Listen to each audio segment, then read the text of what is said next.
After 32 years as a developer, my biggest fear wasn't getting fired. It wasn't missing deadlines. It was waking up and realizing I'd become completely irrelevant. That fear almost wrecked my career until I found the 3 things leadership never tells you about staying valuable as a developer. I learned the hard way. No reason you should. Maybe this sounds familiar. You know the code base inside out. You fix those impossible bugs. You're the one they call when it's burning down. I was 23, firefighting non-stop. That became my prison for 2 years. Great at fixing, invisible in planning, and no matter how many nights I lost, they wouldn't cut my leash from IT. Only way out was leaving that company. Here's what nobody tells you. 73% of developers flatline at senior. 68% of their time wasted on maintenance, not innovation. Only 12% make it into technical leadership. And here's the kicker. The ones who fall behind, they're usually the best coders in the room. The ones who never learn to think past code. Before I show you the 3 mindset shifts,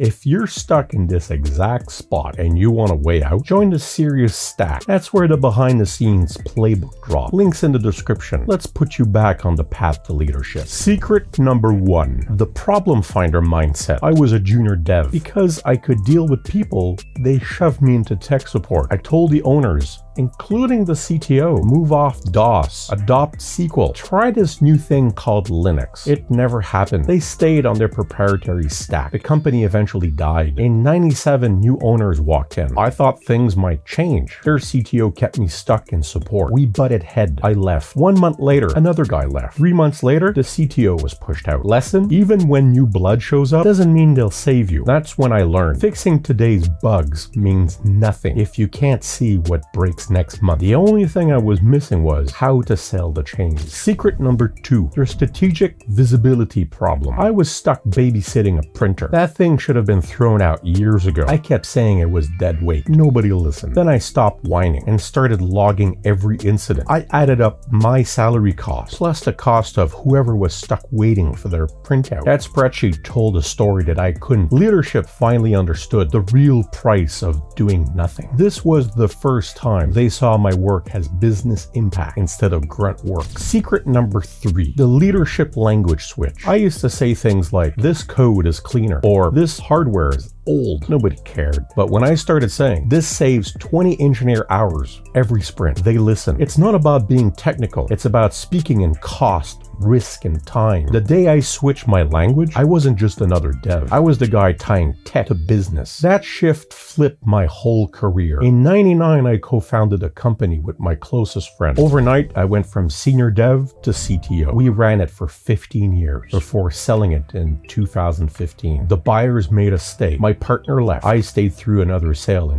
2024. The difference between the kid fixing printers and the CTO buyers wanted to keep, it wasn't my coding. It was being visible, forward-looking, and fluent in leadership language. Those 3 shifts turned me from a reactive coder into a strategic leader. If you're ready to make that move, subscribe to my newsletter just below. I share the tactical lessons I don't put on YouTube. Built for developers who want to level up their careers, not just their code.